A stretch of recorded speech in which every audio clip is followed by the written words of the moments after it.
This episode of Geek's Guide to the Galaxy is made possible thanks to support from listeners like you.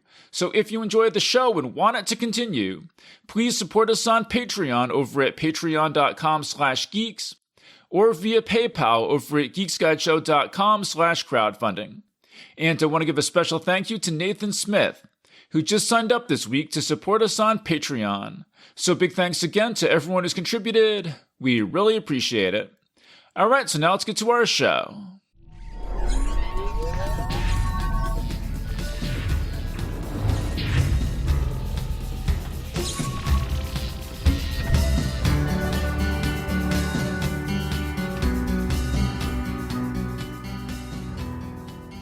Hi, I'm David Barr Kirtley, author of the book Save Me Please and Other Stories, and welcome to episode 597 of Geek's Guide to the Galaxy.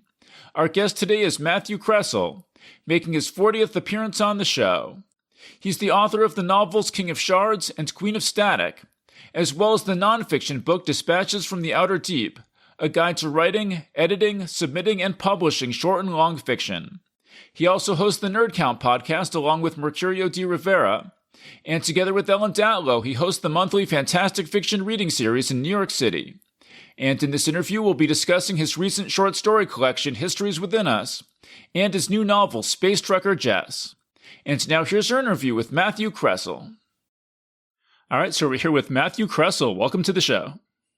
Thanks, Dave. Thanks for having me.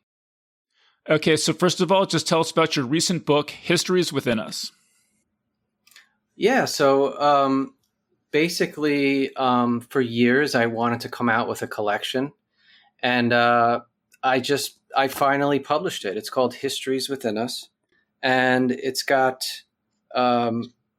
16 of my more or less favorite stories, going back to what is my first published story, Mortar, to some of my later works. I think the most recent piece in there is from 2021, 22, I'm not sure. But yeah, it runs the gamut from there's science fiction in there, there's fantasy in there, there's horror in there, and it also contains a few stories that take place in my connected series of stories, connected world called Terra Diaspora. So yeah, there's a whole bunch of stuff in there, and I really like it. I'm happy with it. The cover was designed by the beautiful cover was designed by the beautiful Chris Dykman, who did the layout, and the artwork is by Grand Finale, who that's their artist name that we got. So yeah, I'm really psyched about it. We could talk more about it, but what else do you want to know about it? We definitely will. Yeah. And I'll just say, so Mortar was from 2004. So yeah, so there's a wide stretch of years that these stories were published over. And I was really excited to read this. I mean, I've been telling you for years that if you put out a short story collection, I would love to read it and interview you about it because, just given how busy I am with the podcast, I don't have time to read anything unless it's for an interview. So I was I remember you saying that, and so I thought, now's a perfect time. I have my collection out. Yeah, so I was really excited to finally get a chance to read all these stories, especially since I've been mentioning some of them. Like The Last Novelist or A Dead Lizard in the Yard. I've been mentioning them in your bio for years, so it was good to finally get a chance to read them. Yeah. And so you say, in the acknowledgments, you say, selecting the stories for this collection was, in a literal sense, a tour through the history of more than 2 decades of my writing. As I reread them, I vividly recalled the places, times, and feelings of their creation. So just tell us about that process of going through your stories and picking out the ones that you wanted for the book, and just kind of like what that was like for you. Yeah, sure. So I knew right away before I even selected the stories that I wanted Mercurio de Rivera to write the introduction. So I call him David. I met David probably back around 2005, when he joined the writers group, and he was like this quiet guy, didn't really say much. And I was always like, who is this weird guy? And he ended up becoming, like, over the years, he's probably my best friend. And, we've read everything that each other has written. And I just knew, like, I was like, I want you to write this. Like, I couldn't have done it without you. You're always give me like a last minute critique of a story. If I have like advice on just, life advice, I call him up and we talk all the time. So I was like, I want you to do the intro. And so I said to him, like, I'm thinking, I want to pick from these 30 or so stories. I don't remember the original number. And so we both read through them. And we had like a shared spreadsheet, and I marked, the ones that I thought would go in there, and he marked the ones that he thought should go in there. And I would say there was about 85 to 90% overlap. Ended up having to cull a few stories that, for, brevity, you don't want the thing to be huge. But we ended up picking these stories, and it was, some of them I hadn't read in a while, like you said, and it was it brought up a lot of feelings. As like I'm a kind of intuitive writer, in the sense that I work usually from a place of emotion rather than a place of logic. I think the logic comes in on the second or third draft, but like the first draft is usually just a feeling that I have that I want to express. And so rereading these, it was like a lot of times the feeling would come back, and things that I had forgotten about just sort of came up. So what sort of feelings would you have most when writing a story? Are we talking nostalgia or anger or what? It could be. It depends on the story, I would say, because each story, the impetus for the story was different. So I'm just trying to think of a specific story that I could tell you. Yeah, like, okay, like Your Future is Pending. This is a story about someone who essentially supports the machines that support people who spend their entire lives immersed in virtual reality. And this she's like a repairman for the. She's like a repair tech, yeah. So like basically these robots take care of people who are meshed into this virtual reality system that essentially can keep them alive for weeks without eating or sleeping or anything. They're just totally living in this virtual space. So she services the robots, and her life is incredibly difficult. And she takes care of her sick father who has dementia, and she befriends a stray dog, and, global warming is happening, so that, it's extremely hot outside. And it's just, her life is very difficult, and she's trying to get help for her father and for herself. And there's all these automated systems that basically get in the way of her getting help. Like, AI systems are basically like, blanket denying people. And, this was written way before ChatGPT, but, I'm sure you've had the experience where you call up some service that you need help on, and then you go through a series of prompts, and then either they boot you back out to the main prompt, or if you finally get a human being, the person on the other end says, well, my screen says, well, my system says. And I was like, okay, I get it. Your system says that, but that's wrong, or that's incorrect, or that's not what I need. How can you help me? And it's like, well, I don't know. My system says. And it was just sort of my frustration at having to, like, at people who just don't question the systems that run our lives. And it's like this automatic trusting of a system that just gives you an answer. And I think it's actually more relevant now with ChatGPT, that, people think it's some kind of oracle, like perfect oracle that's giving the correct answer every time. And then the other impetus for that particular story was and I don't want to say who in case they listen to the podcast, but somebody I know had a rat problem in their yard, and they hired an exterminator who put out rat poison. And what happened was the rats ate the poison, and the neighbor's dog ate the rat and died. And it was like a kid's dog, and it just hit me so hard because like growing up, I was so close to my dog. We don't have pets now, but I love my dog so much, and I couldn't even imagine if like my dog ate like a poison rat and died because the neighbor wasn't thinking that, oh, maybe I should be careful about this. So, every story that I write has some kind of thing like that, like some sort of kind of like inciting emotion in me that really just gets me going. They're all different, I think.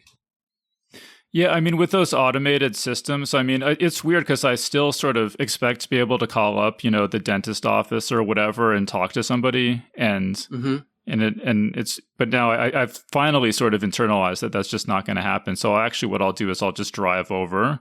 It's like if it's 5 or 10 minutes away, I'll just drive over and talk to somebody because it's faster than trying to call them and work your way through the automated phone system. Yeah, I mean, more and more the systems, you can't even get a human. I mean, if you want a human, you're on hold for an hour and a half. I'm like yelling at at the system. I'm like old man yelling at clouds, like, I want a human being, damn it. Yeah, it's that story went pretty dark. I mean, I don't know if they all go that way. I don't think they do, but sometimes I go dark. I mean, I don't think of myself as a pessimistic writer necessarily, but sometimes I feel like I have to express something and then it comes out, and then it is what it is. I can't really limit that because then you're not being honest. Well, I think of you as being one of the more optimistic people that I know, at least the way you talk on social media and stuff, that you're interested in telling stories that don't just depress people and give them hope for the future and stuff like that. There was a member of my writers group, Altered Fluid. His name was James Trimarco. I don't know if he still writes. I think he's an editor of a magazine in Washington State. But he always said, I always like to end even bleak stories with like a little element of hope. I don't like to have anything completely pessimistic. And it always stuck with me when he said that, and I think I try to do that. I don't believe, personally. I always like to be hopeful, and I think some of the stuff maybe that you see on social media is like me sort of actively working against the sort of pessimistic streak, like in the world and in my life, and just trying to like consciously make an effort to have something better in the world, I mean, I heard one time that every story that ends tragically should have a note of hopefulness, and every story that has a happy ending should have some note of tragedy or something. That there needs to be some complexity to the, it's like you don't want a food that's just 100% sweet or 100% salty or whatever it is. There needs to be some texture. Well, that's honest. I mean, that's honest, right? So like life is like that, right? There was a TV show, I forget what it was called, but one of the characters was dying, and the show was pretty good up until that point, and then they just had the character die. It was just like a gentle closing of their eyes, and they got to say goodbye, and that was that. And I just thought, that's actually pretty dishonest, because I think, for most people, God, man, I'm going real bleak all of a sudden. Most people, it's not easy, and you don't always get to say goodbye, and it's full of a lot of pain, and I just thought it was a little dishonest. And one thing I like to be is honest in fiction, because I think that, I mean, you can write um, you can write a certain form of fiction that makes the reader feel good, whether you want to call it cozy fiction or whatever. I don't think that's what I'm trying to do. I think that, I mean, it changes with every story a little bit, but I'm going for, like, I'm trying to express. Usually, it's an emotion, a strong feeling that I have that is not quite able to be put into words. Like, there's like a German word for everything. Well, maybe there isn't one for this one. So it's like, all right, well, I have to write 5,000 words to describe this feeling to the reader. Well, like one of the stories in this book that it has sort of a very dark, the events of the story are very dark, but then it has this very sort of hopeful or optimistic note at the end. It's called The Sounds of Old Earth. Mm-hmm. And this was definitely one of my favorite stories in the book. Do you want to just talk about how where that story came from? Yeah. So, I've been an environmentalist, I think, probably since college when I took a philosophy class, and the guy was the teacher was like a crypto environmentalist. Like it was ostensibly philosophy, but he basically, we read like Thoreau and Annie Dillard and Rachel Carson and a bunch of like other environmentalists and the transcendentalists, and like really just opened my eyes to like how we're harming the planet. And so ever since then, I've always been really conscious of environment. And it just seems to me, and especially more today, like I wrote that story a while ago, that we're just very, very destructive. But I think the specific impetus was I was at a friend's wedding in California, and I was with Mercurio Rivera. We were sharing a hotel room, and there was a documentary that came on about the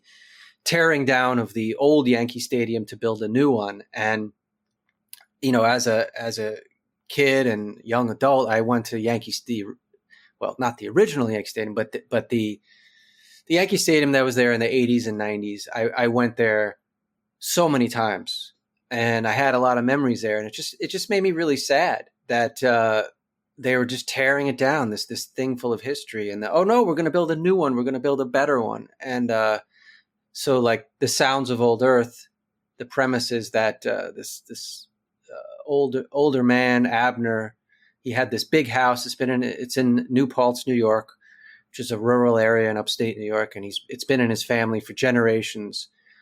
And he's being forced to relocate because they're essentially dismantling the entire planet and using the matter to build a new Earth. And so it's because the old Earth is like ecologically devastated and toxic. Ecologically devastated. Yeah, it's toxic. His wife has died from all the toxins in the planet. And he basically invites a bunch of drug-addled teenagers back to his house to appreciate the house before it's essentially going to be torn down and destroyed. So it's bleak, but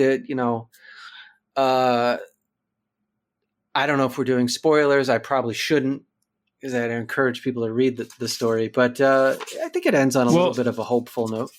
Yeah. We won't go into too much detail about what happens at the end, but I will say, I mean, Mercurio Rivera in his intro says he got choked up reading it. I mean, I definitely got choked up reading it. I think you said it made Ellen Datlow cry. I mean, it's a very, just a very made emotional... Ellen Datlow cry, and Joyce Carol Oates liked it on Twitter, so that was cool. Like, not just but she wrote a little comment.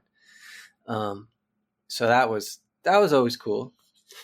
Yeah. Well, so tell us more about that. How did the Joyce Carol Oates thing unfold? I think Joyce Carol Oates follows Ellen Datlow on Twitter. This was back in the day, before Twitter became the hellhole that it is now.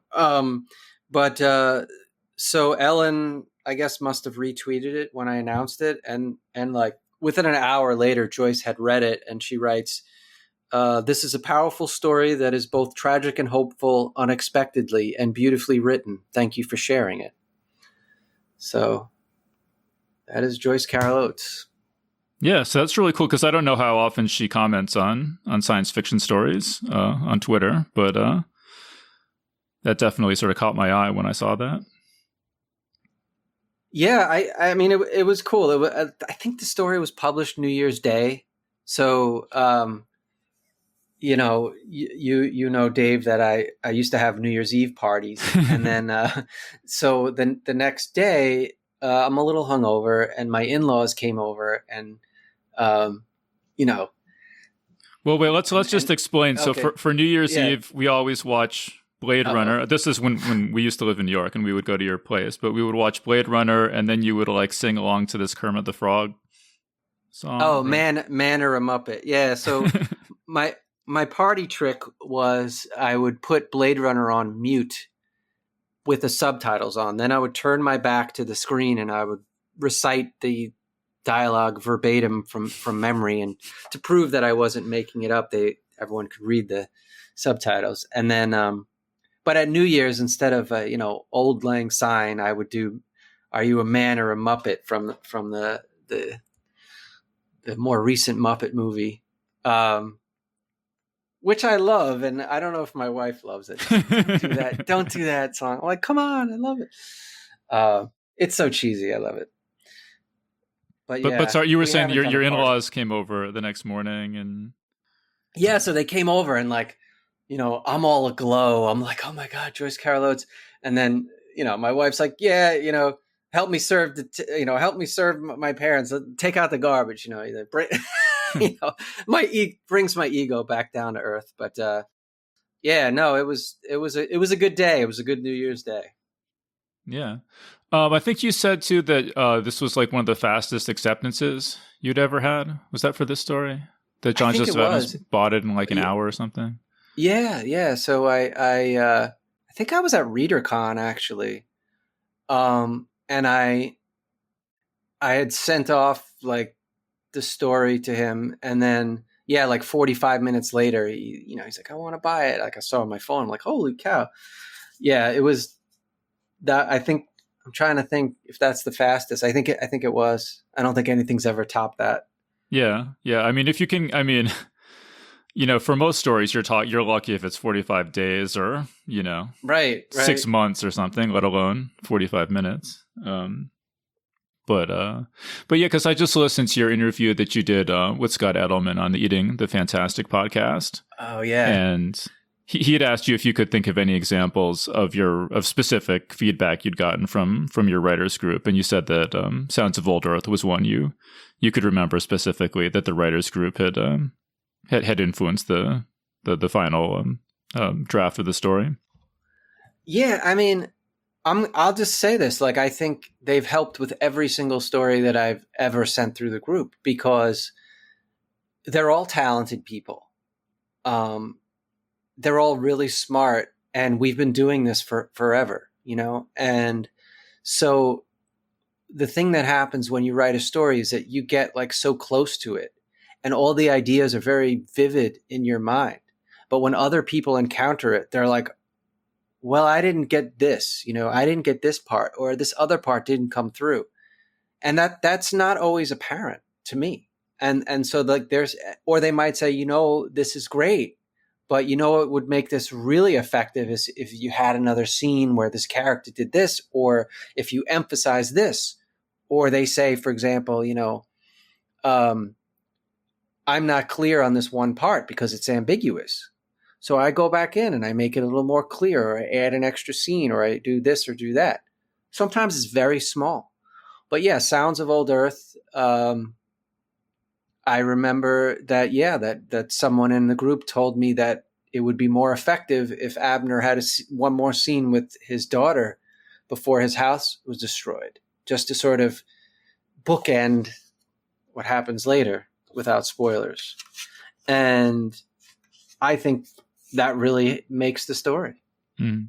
You also said that, and this interview is from 2018, so maybe you don't remember all the details as well now, but you said that Chris Dikeman told you that Abner, that he expresses his, his unhappiness with the state of the world in just very sort of overt terms. Yes, and that yeah. she thought if that was made a little bit more subtextual, that would make the story stronger. Yeah, I absolutely did that, and I think at the time I was reading, or after she said that, or around the time I was reading The Road by Cormac McCarthy, which is like incredibly subtextual. And so I was like, yeah, like she was like, yeah, you're being too overt. Like sometimes,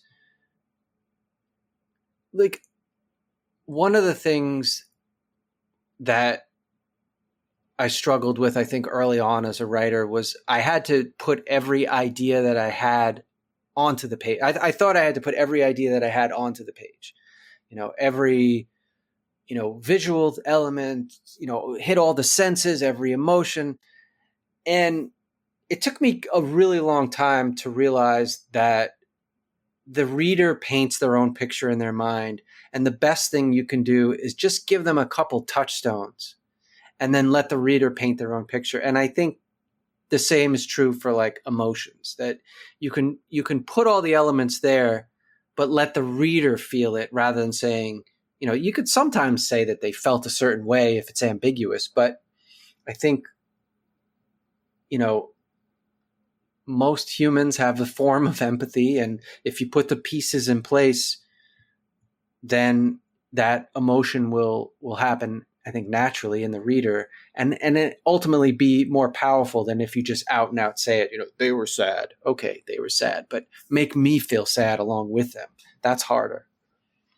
Since you mentioned The Road, there was, in one of the stories, one of the characters gives their favorite books as To Say Nothing of the Dog, The Road, and James Tiptree Jr.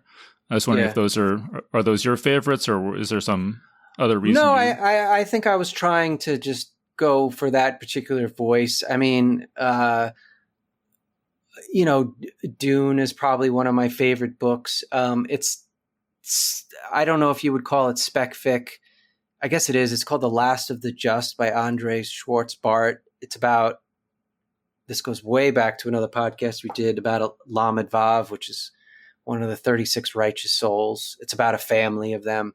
And it's just brutal. It is one of the most painful, difficult books that you will ever read, but it is so beautifully done. That one is one of my favorites.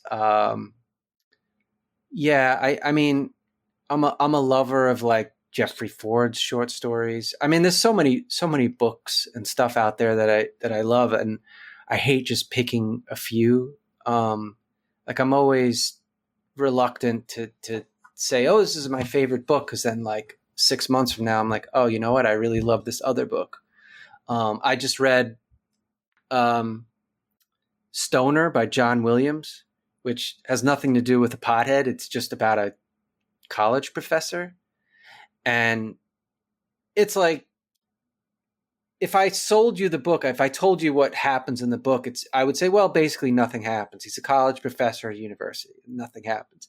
And you'd be like, why do I want to read that? But it is actually one of the most interesting and amazing books that I've read in the past several years. And it's just, I can't describe it other than the fact that it's like, it's about a college professor who just goes through the motions in the, during the First World War, Second World War, and then I think he dies in the 60s. It's like his whole life. And it is amazing. It's an amazing book. Yeah. Well, when you were alluding to the earlier podcast there, I think you're talking about our episode on Jewish science fiction, which I think was maybe the first time you were on Geek's Guide to the Galaxy. I don't remember for sure. I think it was. Yeah, I think so. But that was, you had a novel, your first novel was called King of Shards, and it involved sort of Kabbalah and Jewish mysticism in a fantasy setting and stuff like that. And I didn't actually realize there's a story in here called The Bricks of Jelisek, which I think was sort of like, sort of a proto version of that, or is that right? That is right. Yeah. So I was inspired to write King of Shards, like, Saladin Ahmed, wrote Throne of the Crescent Moon. It was like Muslim inspired fantasy. And I was like, I'm going to do a Jewish inspired fantasy. There's some, but there's not a whole lot. I'm going to do like a kind of an almost secondary world fantasy. And I was always fascinated with the idea of the Lamed Vav, which are supposedly there are 36 righteous souls that uphold the world. But the thing about them is that they don't know that they're upholding the world. They're anonymous, not just to everyone else, but to themselves. They don't know that they have this important role. And then so the stories, I wrote 2 books. The third one supposedly will be written someday. It's King of Shards and Queen of Static. And then basically demons abduct one of the Lamed Vav and use him for their own nefarious ends. And he gets basically abducted to Gehenna, which is a secondary world full of demons and all sorts of monsters and magic. And that came out 10 years ago, if you believe that. It's kind of crazy. So in the Bricks of Jelisek, it's told from the point of view of this kind of like desert spirit, and he's part of this race, and they go into cities, and kind of anything they touch, it sort of is destroyed, and they sort of destroy city after city. But part of the way that their powers work too is that anything that they destroy gets forgotten by everybody else. So they're just constantly going around erasing all of these cities, not only from physical existence, but from the memories of the world. So nobody even knows that they're doing this. Yeah. So Ellen Datlow had an anthology called Naked City. It was about cities. It was about as generic as you can get. There was no specific thing about cities. So I spent a lot of time thinking, like, what is a city? What is a city? Wait, and I thought, was there a reason it was called? Why was it called Naked City? I think it was riffing off of that TV show from the 50s or 60s. There are 3 million people in this. I forget how the intro goes, but it was a TV show from the 50s. So it was just like riffing off of that. Huh. Okay, but the theme was just you just had to have a city in the story, and then that was the theme, basically. Right. So like if Ellen says submit to an anthology, it's not like an automatic in. You still have to submit like anybody else. So I sat around and thought about what a city is, and I thought, it's kind of just sort of this bulwark against, dissolution and change. It's like this, our city is like a way to protect ourselves against entropy, kind of. So I just imagined this creature that essentially is entropy. I mean, you can kind of think of them like Midas, but instead of turning things to gold, they basically turn things to dust. And then anyone who has ever encountered those things forgets them, like they even make memories fade. So the story, The Bricks of Gelachek, is about one of these no things. They don't have a specific name. I just call them no things. And he hears. And this was something you just invented, or it's not drawn from any pre-existing mythology or anything? No. This one I invented, and okay. And so he's a creature of destruction essentially, and the girl is. I was going to say Rana, but that's the novel. The girl is, she sings this song that fascinates him because her songs are about like construction and building, and it's just like, it's antithetical to his nature, and he just becomes fascinated with her, and very much like Midas, by trying to get close to this thing he loves, he destroys it. But it's sort of like, my take on how we try to build these structures against time, against dissolution. And that, in 5 billion years or whatever, Earth is going to be, swallowed by the sun. Like everything eventually goes to dust, but we still create anyway. We still build anyway. And it was sort of my thoughts on how, why do we do that? And I think it's just built into our nature. But that story got a lot of buzz. Ellen Datlow said it blew her away. So I was like, I wonder if there's something more there. So King of Shards basically takes place in that world. And I kind of expanded the mythology a little bit more. I sort of enfolded it into a lot of Judaic mythology. Like King of Shards is basically me reading everything I could about Judaic mythology. And the thing is, there's so much fantasy in it. It's crazy. Like once you dig a little deeper beyond like the source text, and you get into like the Apocrypha and then like the Hasidic beliefs, and especially in like the 16th, 17th centuries, it goes crazy into like demonology and secondary worlds and like the creation of the universe and the shards of evil. And it's so cool. It's like, I was like, I'm reading a fantasy novel. So I was like, I threw the kitchen sink in King of Shards. I'm like, oh, the Lamed Vav, and then there's this demon and that demon and this thing and that thing. And it was a lot of fun. It was a lot of fun doing that. But like the Bricks of Gelachek was written before King of Shards. Mm-hmm. And again, I would definitely encourage people to go check out our episode on Jewish fantasy and science fiction, because Matt talked more about King of Shards in that episode. But when you talk about the entropy and the cities being destroyed and the sun blowing up and everything, I mean, there's a lot of destruction in the stories in this book on a vast scale. Yeah, I mean, you have sort of space gods who devour planets, and I mean, actually, one of my favorite stories. It's actually the History Within Us, which is sort of the title of the whole collection is kind of a play on that. But the premise is that humanity has created or turned into these entities called the Onyx Horde, right? The Onyx Horde, who have sort of thrown this kind of force field around the galaxy that nothing can escape from, and so it's kind of like the whole galaxy is kind of, all the stars are dying out, and there's only, as the story opens, there's only a couple sort of dim stars remaining, and so you're talking about destruction on a truly vast scale in some of these stories. Yeah, I guess I have a trope that I keep returning back to, and I mean, the thing is, when you have these themes in your stories, at least when I first started writing, I wasn't conscious of them. But then, like, I think I was interviewed for the Brooklyn Rail about 10 years ago, and she was like, "Oh, you have these themes of destruction in through your work." I'm like, "Do I? Oh, yeah, I guess I do."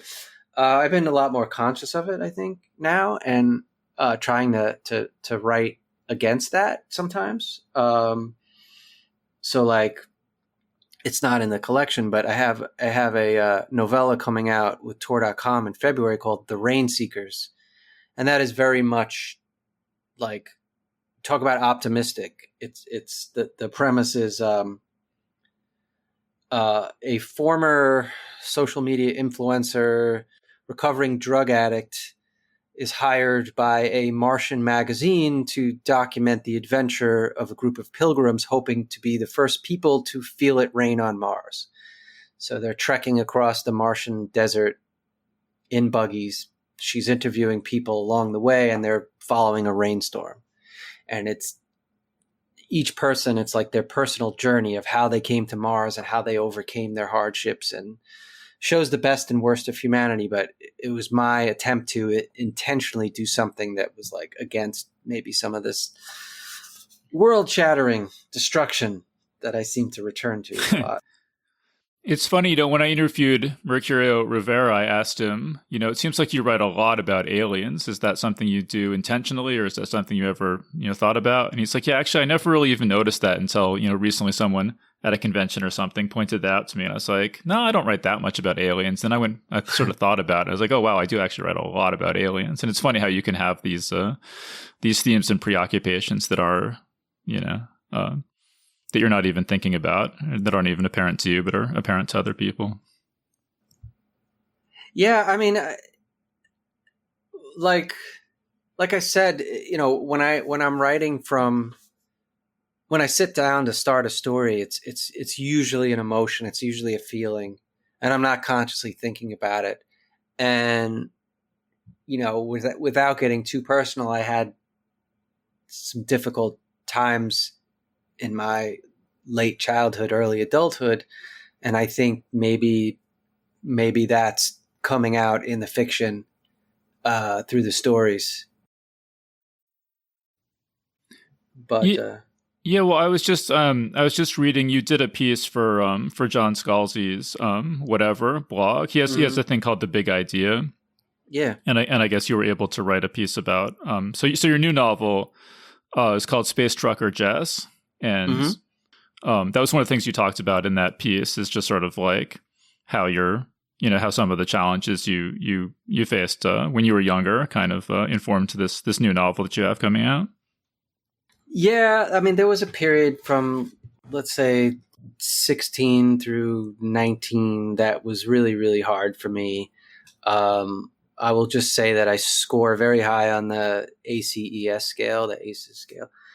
But yeah, so like, I'm a Gen X kid. We were feral. We were left alone a lot. Like, I was walking to school on my own at like 8 or 9, and I'd come home to an empty house, and I'd have to make myself, dinner sometimes because people weren't home, and you were just sort of left to do whatever you want. And we did some stupid things, like especially as I got a little bit older, really dangerous things that now I'm just like, I'm surprised I got out of there with all my fingers intact and my eyes and etc. But yeah, so Space Trucker Jess just came out from Fairwood Press July 1st, and so like one of the things that happened is like I was spending a lot of time writing, like with each sentence I was like struggling over every sentence, every comma, every period, every word choice, and it just felt so limiting. And I got myself like, I don't want to say writer's block, but I just felt like all knotted up inside, and I needed to let loose. So I was like, I'm just going to write whatever voice comes out. And Jess came out. She came right out of me. It was like the first chapter that I wrote, in an hour, and she's never stopped talking to me. And it's one of the realest characters that I've ever created in my head. I don't know if readers will feel that way, but that's how I feel, because she's real to me. She just was like, and then once I did this, like let her speak, it was just incredibly freeing. And I felt like a new freedom to explore and play, and that was really fun to do, I think. Do you want to say a little bit more about the story? So it involves a space truck. It involves space trucking, or what exactly is the story? So Space Trucker Jess, it's aspirational. So she's a 16-year-old girl who's been grifting her way across the galaxy with her father. Her father's kind of a deadbeat. Like he's a malignant narcissist, and he ropes her into all his schemes. And her mom left when she was really young, so this is her only connection with family. So she stays with him, but she constantly dreams of leaving him. So they stop at this huge space station called Chadason Station, and they're only supposed to stop for an hour, but he gets arrested. He tries to pull some scam. He gets arrested. He goes to prison. So she's got nothing. She's got no money, no ID, no place to stay. So she's forced to get a job as a roach runner, which is basically a ship repair technician, a mechanic, to survive. So she starts off the book repairing ships, but she dreams of buying essentially a giant freighter, this huge ship called a Spark Mega Hauler. And she dreamed, she's like, I'm going to buy this ship. I've been saving up since I first saw one in a catalog. I'm going to buy this ship and I'm going to sail off alone and I'm going to become a trucker in the outer rim, in the outer deep. And that's what I'm going to do. And screw my dad, fuck all his bullshit. I'm going to leave him. But she just can't seem to take that next step. And then, so one day she goes down to visit him in prison, and it turns out he's been shipped off station. And she's like, well, where has he been shipped? Well, my computer doesn't say. Sound familiar? What do you mean? What do you mean it doesn't say? It doesn't say. Well, how do I find out? Well, put in a petition, 6 to 8 weeks. Wait, what? That's my dad. So the novel is essentially her going on this odyssey across the galaxy to find out where her dad has gone. And it crosses over with stuff from Saving Diego and Still You Linger, like Soot in the Air, and a couple other stories. Now We Paint Worlds. Actually, Now We Paint Worlds, which is a story in the collection, happens contemporaneously with events in Space Trucker Jess, giving the reader an alternate point of view of certain events that happen. So, I mean, Jess, she has a very specific voice. She speaks in like a very slangy, very sort of, she swears a lot. I like to say that it's like, imagine Natasha Lyonne if she were narrating 2001: A Space Odyssey. It's like, she's a very honest, swearing, very empathic person, but also kind of tough outer shell because she's been through a lot, who is going to experience something enormous. I don't want to spoil it, but so the trucking there is purely aspirational, at least, again, no spoilers, but it's what she wants.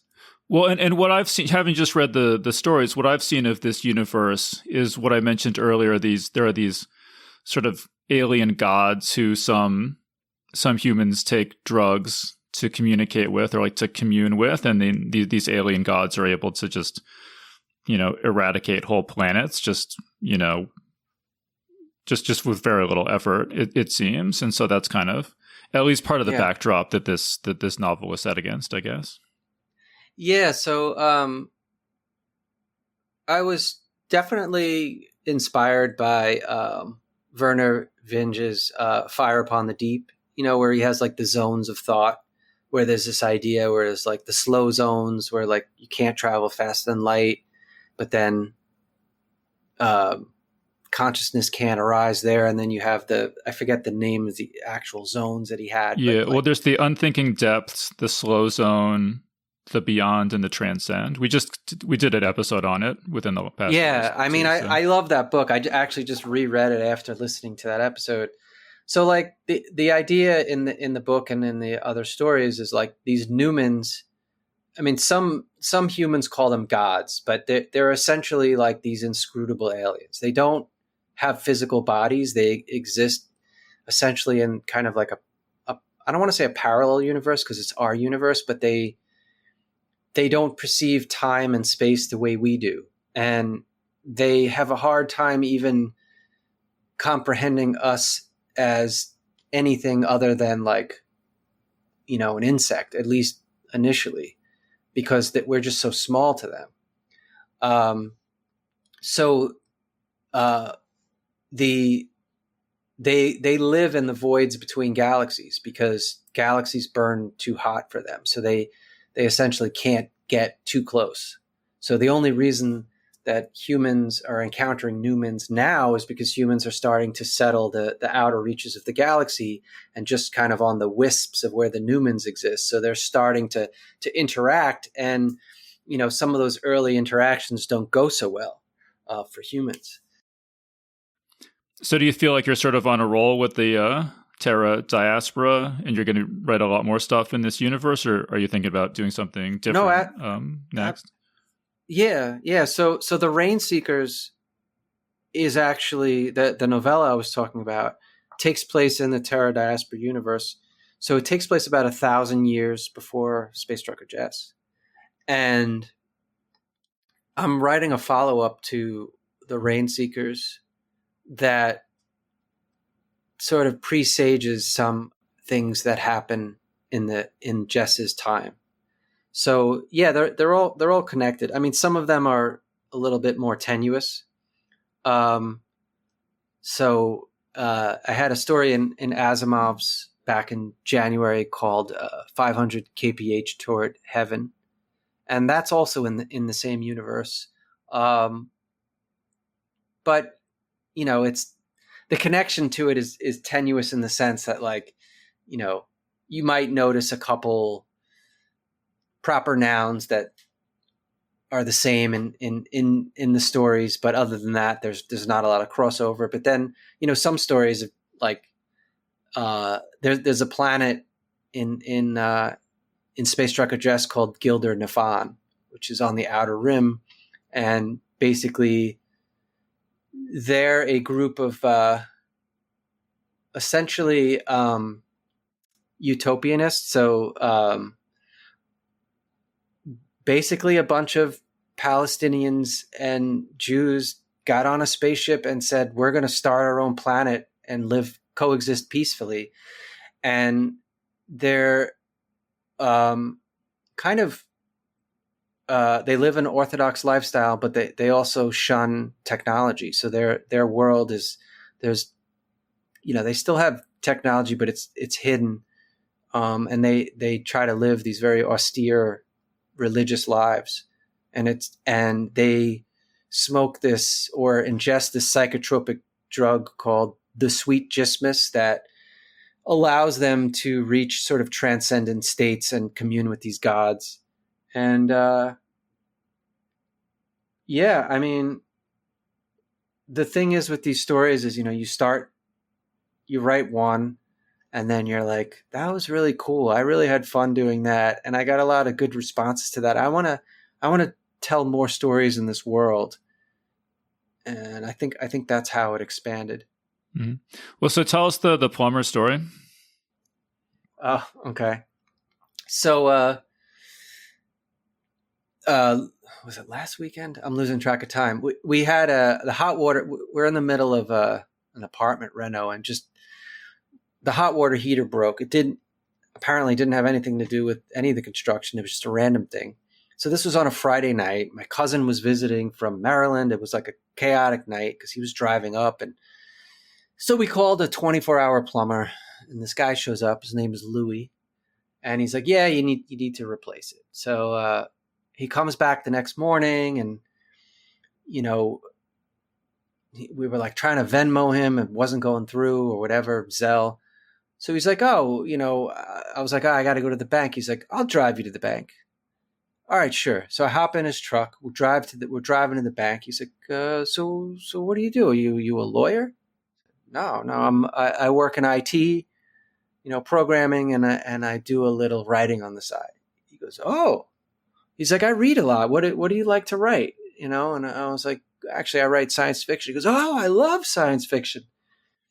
And then I said, actually, I have a copy of Space Trucker Jess in my bag. You know what? I'll sign it over to you. You'll be the first recipient of the book. So I sign it over to Louis the plumber.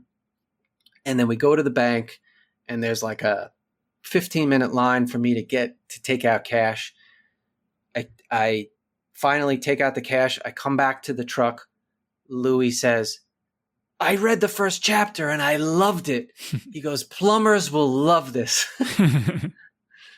I just thought that was pretty cool. I mean, Jess is very hands-on. She's a fixer like that. The book, she starts off, like I said, she's a roach runner. She's essentially a starship mechanic.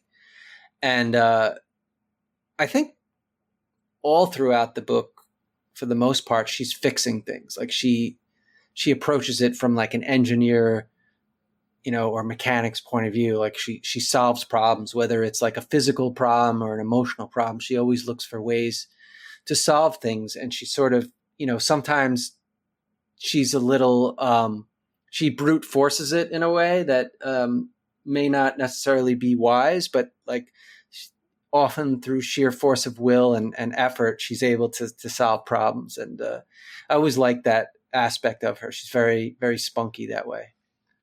Well, yeah. And so if there are any plumbers listening to this interview, there you go. Right. Here's your next favorite book. Well, you mentioned there that you do kind of IT stuff, and definitely one of my favorite stories in the book is called Love Engine Optimization. You want to tell us about that?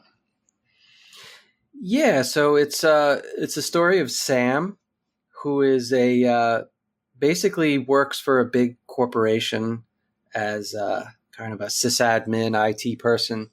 But Sam is really, really good at hacking and is able to basically have complete control over most people's devices. And so Sam is essentially a like the most advanced pickup artist you could imagine, and does all their homework on a specific target.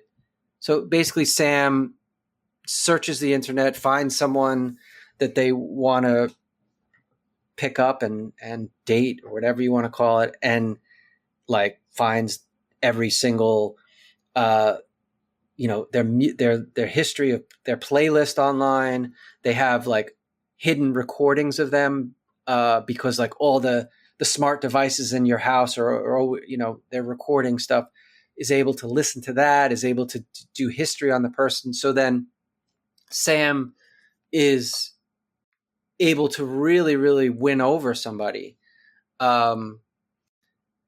because they know everything about them. But as with anything that is false, there's always a catch to it. And I think that this was my this was my way of dealing with like anxiety about all the devices in our lives that we just inviting in. We have like Alexa, and then you have like Google Nest, and then your TV now has a microphone, and you have smart fridges and smart stoves and everything, and all this data. Where's it going, and what is it doing? And so I kind of wanted to have a story playing with like the fear of that, like what if someone used that poorly, like in a malignant way. And I'm not talking about like even necessarily nefarious government or organization, but what about just like a single individual? And so Sam is very much like like a narcissist and a sociopath. Absolutely. Like I don't think Sam is a good person at all, but I think telling the story from Sam's point of view offers like an interesting way of seeing how your own data can be abused. So yeah, and there's a really memorable scene in the story where one of Sam's rival hackers, like does a DDoS attack on Sam. So Sam is cut off from the internet temporarily, and is out on a date at the time, and is just totally at sea, without access to all this inside info on their date. Sam has no idea what to say, and the whole date kind of, just goes down the drain. Yeah, it was kind of a comment on, how reliant we've become on technology, and, without their data, that Sam is unable to even effectively have a conversation with somebody. Yeah, and there's just like so much stuff with, I'm sure you've seen these things where somebody will just post a picture of like a selfie or something, and people online can figure out, oh, you're staying in room 318 at this hotel in Paris or whatever. There's just so much you can find out about people from such, no matter how careful you try to be about not exposing too much. There's just so much data out everywhere that there's kind of no escaping it. It's even more now than when I wrote it. A lot of these stories were written, 5-10 years ago, and I think it's only gotten worse in many ways. I mean, do you want to talk about how your like IT coder background informed the story? Because I mean, if people don't know, I mean, you do a lot of sort of coding related stuff in the science fiction world. You coded the Moksha system that most of the big magazines use to handle submissions. I actually you had a interview that just happened in Clark's World magazine, and this line caught my eye. You say, "One time I was hired by a national bank through a third party to investigate money laundered by Augusto Pinochet and collaborators through their internal bank files." So it sounds like you have you do some pretty hardcore stuff. Yeah. So yeah, I'm always afraid, like, if I say that, like, someone's going to kill me or something. But,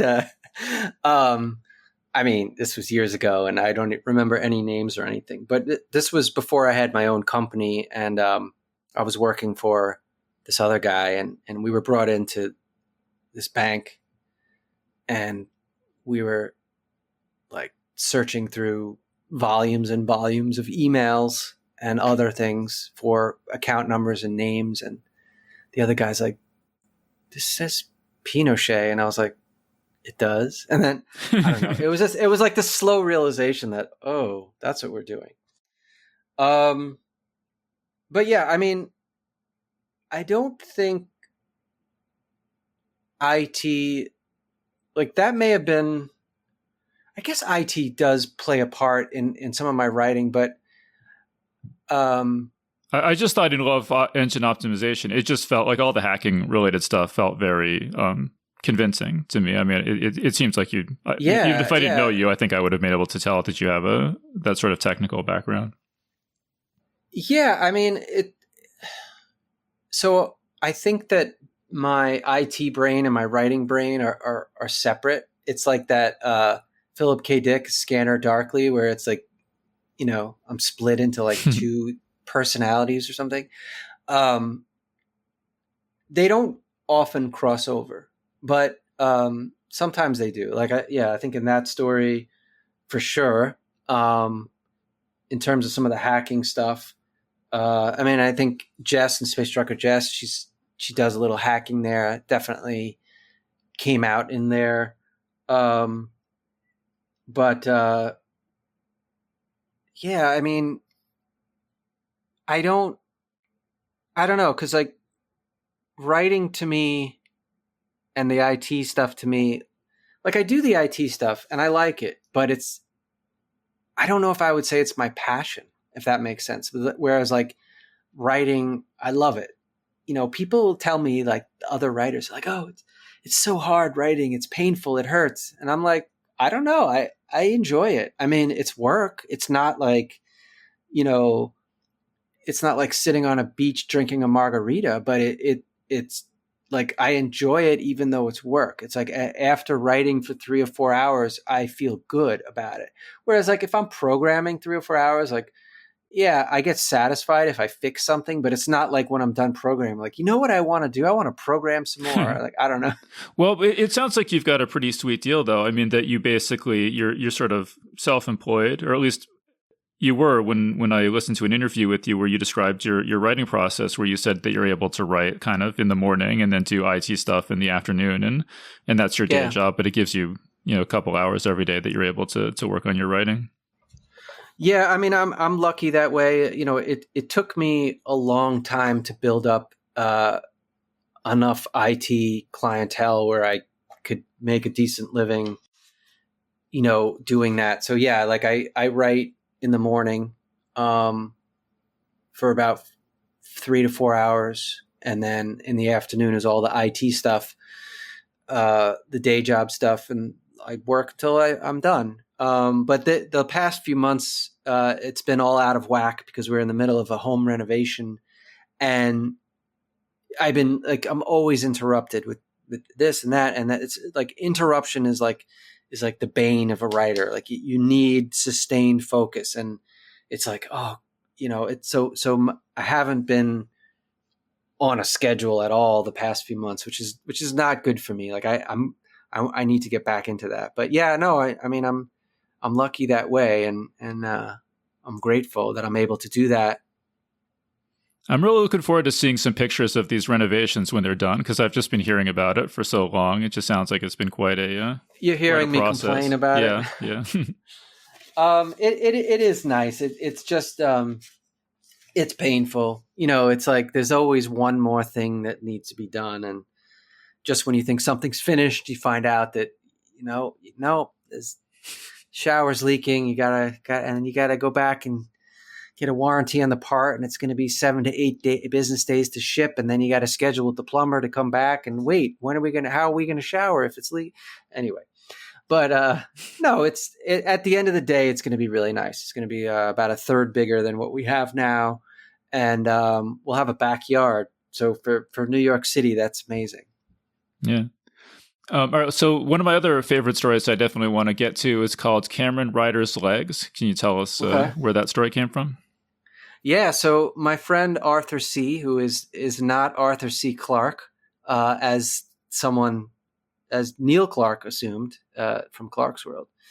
So Arthur and I went to a Foo Fighters concert, and so there basically it was general admission. Was it Roseland? I think it was Roseland. No, not Roseland. Anyway, it was a Manhattan concert in a small theater, general admission, and then there were like a dais on the right and left where VIPs could sit. So you needed a special ticket. And we were like pressed up front for the Foo Fighters, like maybe 2 or 3 persons back. And immediately to the right of us, Winona Ryder sat down. And she was just right there, like you could reach out and touch her shoe. Not that I did, but my friend Arthur, who, by the way, we just me and him randomly just used to run into celebrities all the time. We were at another concert. We saw Eliza Dushku and Joss Whedon, like at another show, just hanging out. But Winona Ryder was right there, and he got very excited. I think he had a few drinks in him at the time, and he was like, "That's Winona Ryder's legs," and he just kept saying that, and I was like, "Dude, shut up." But he was very excited, so I was like, "That it has to go into a story." And speaking of celebrities, that night on the way home, we saw David Bowie and Trent Reznor in a cab filming "I'm Afraid of Americans," if you know that song. It was just like a weird night. But so Cameron Ryder's Legs is essentially about this one rock concert that takes place in this small general admission theater. And there are these 2 factions that are essentially warring against each other. And they have, it's a time war. They've been fighting the same battle over and over and over again, but they also have the ability to essentially like rewrite minds and jump their consciousness between bodies. So it's like everyone at the concert has not only been there hundreds or thousands of times in this repeating time loop, but they've also been different consciousnesses at different points in time. So it's all about this one moment that takes place in this concert. And then Cameron Ryder is a play on Winona Ryder. So Cameron Ryder's Legs. And it's essentially how each faction is trying to change history for their own benefit. So there was this Isaac Asimov's novel called The End of Eternity. I don't know if you've ever read it. No. And it starts off, and it's been years since I read it, so I might be forgetting the exact details, but it starts off where someone sneaks onto a spaceship and moves a can of food, I think it was like tomato sauce or something, from one shelf to another shelf. And that's it. And this has the effect of changing history because someone comes there looking for tomato sauce, doesn't find it, gets into an argument with somebody that causes repercussions, essentially the butterfly effect, right? So that whole idea fascinates me. So the idea is like there's a I don't want to say it's a MacGuffin because it's not really a MacGuffin, but there's a small little thing that they try to do in this story that will affect the future course of history to benefit one side over the other. And it all happens during the performance of this one song that is performed by the Goo Globbers, which is a pun on Foo Fighters, at this concert. And then meanwhile, it's like all these different manipulations have been happening over and over and over again. And they're sending each other messages through time. You know, they tweet something out or they put it on social media. And then someone in the future sees that and then comes back and changes history. So it's like this concert has happened thousands of times. So it was just like me trying to do a time travel story, like kind of Primer-esque, if you've ever seen that movie. Mm-hmm. I don't know if I succeeded. Sometimes I don't even know if I can follow the story, but well, that's what I was going to ask you is, I finished the story and I was like, that was awesome. I didn't follow all the, chains of logic. And I was wondering if I went back and went through it very carefully, if I could, or not. I mean, some of the commentary I came across online seemed to suggest that the story was a bit of a send up or a parody of time travel stories and just how convoluted and absurd that they can get. I don't know if that was your intention or not. I don't know if I was necessarily parodying those types of stories, but I think that whenever I do something, I tend to kind of go all in. And I was just sort of, imagining if they really had this technology, they wouldn't go back 5, 10, 12 times. They do it thousands of times. Is there a narrative thread through it? I think there is. I'd have to reread it again to give you the exact details, but something that is mentioned early on, I will just say focus on the pebble. That's all I will say. Yeah, I mean, I saw it described online as like a gonzo time travel story. Just just really. I like gonzo. Like I think I may have read that, and when I first read it, I was kind of like upset, like gonzo. How dare they call it gonzo? But now I'm like, I'll take it. Like first of all, Gonzo is an amazing Muppet. And second of all, I mean, isn't Gonzo an alien? Didn't they once say that he was an alien? But I have to confess, I have a morbid fear of Muppets, so I was never really able to watch any Muppet stuff. So I couldn't tell you what the lore is for the Muppets. Okay. Well, then I won't share with you the. Do you know the Pillars of Creation, that Hubble photo? Yeah, sure. Yeah, so someone put googly eyes on it and said, when you do that, they look like Muppets.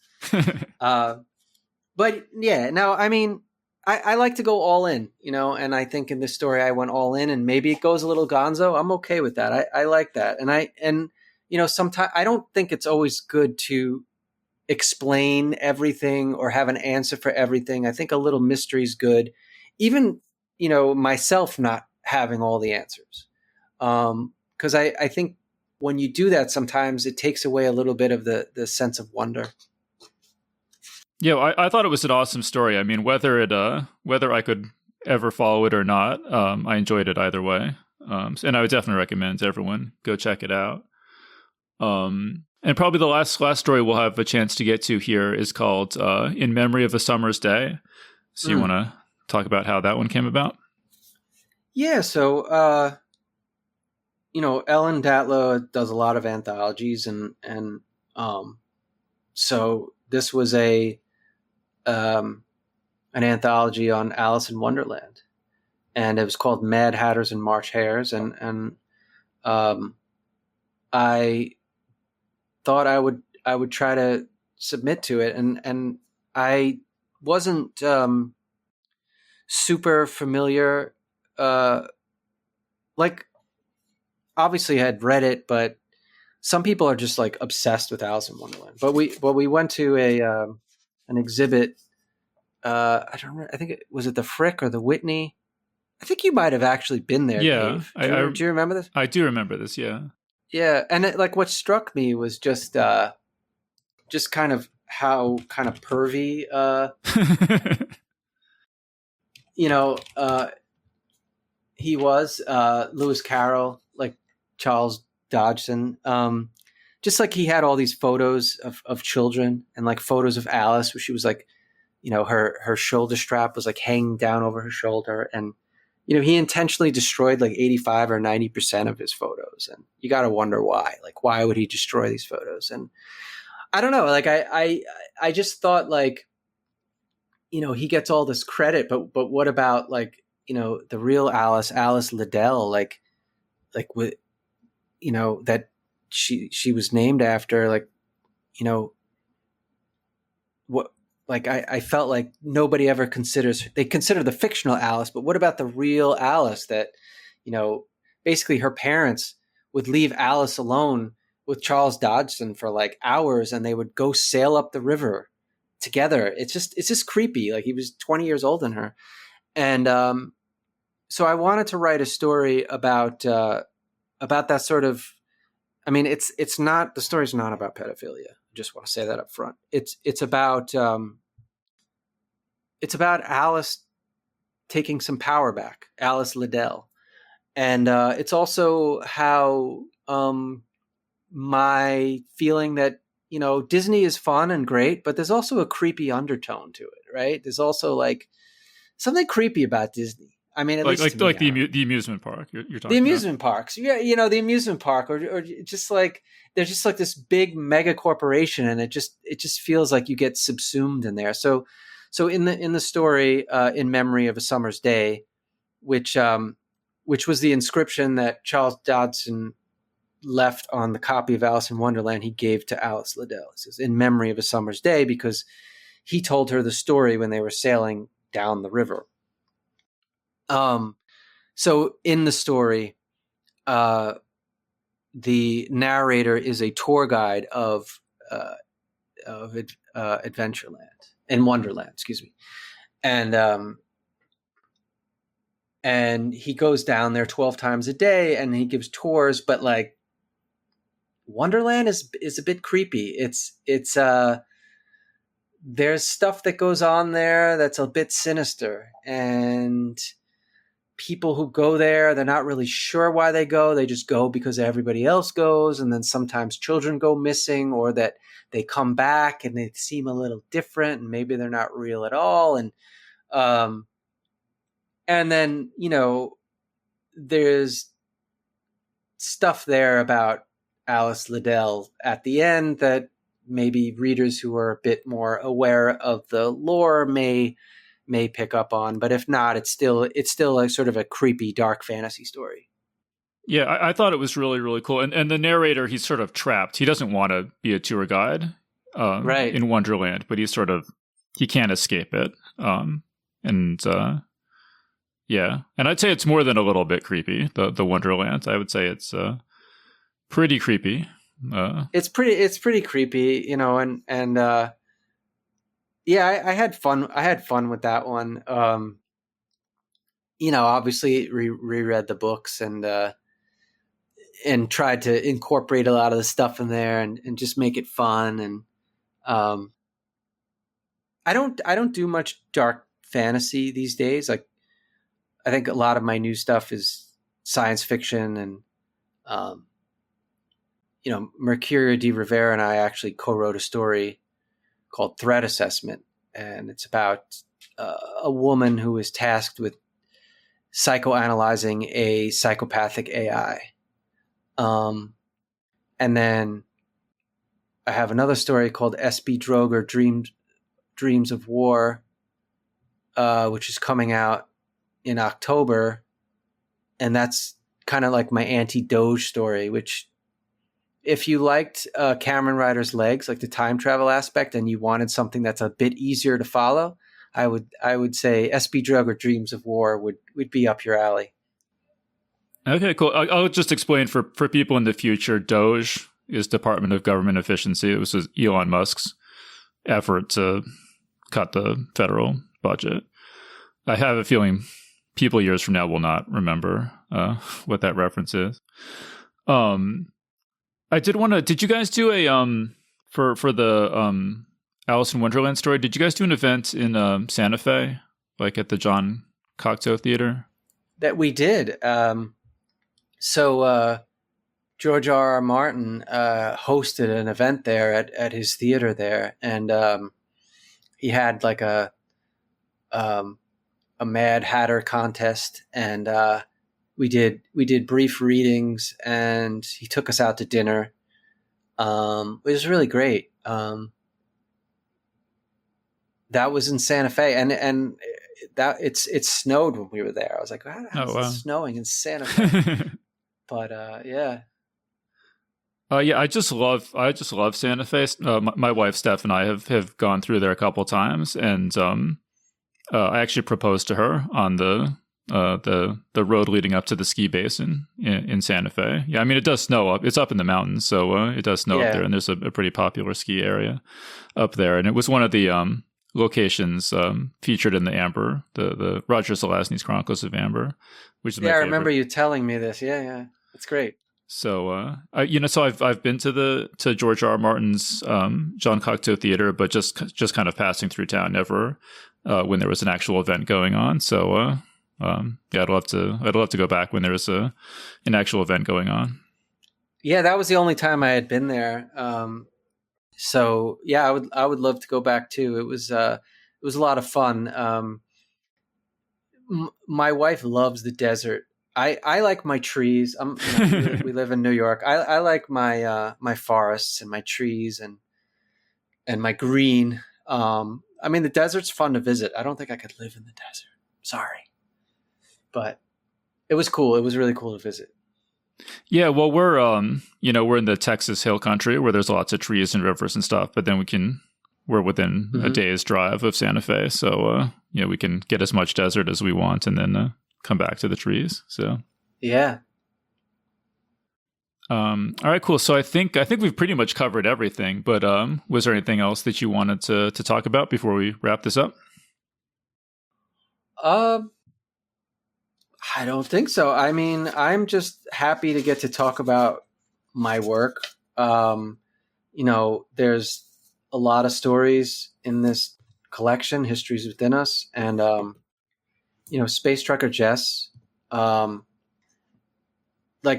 really want readers to have fun with it. I think it's a fun book, but I think that it has some deep philosophical questions that it asks, especially later in the book. So you might be surprised. You start reading it and you're expecting one type of book, and then you get to the end, you're like, oh, this is not where I thought it was going. I hope that's a good thing.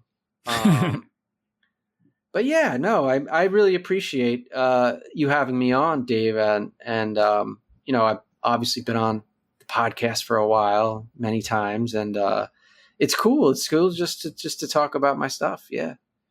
Yeah, and I saw. It looks like it's been getting a pretty good response. I saw Rich Horton reviewed Space Trucker Jess, and yeah, it just seems like people are really liking it. Yeah, it's still pretty fresh, still pretty new, but yeah, Rich Horton liked it. Got a nice Publishers Weekly review, so yeah, it's and I'll be at ReaderCon if this will be out before then. Doing a reading there, and I'm going to be signing at Worldcon in Seattle in August.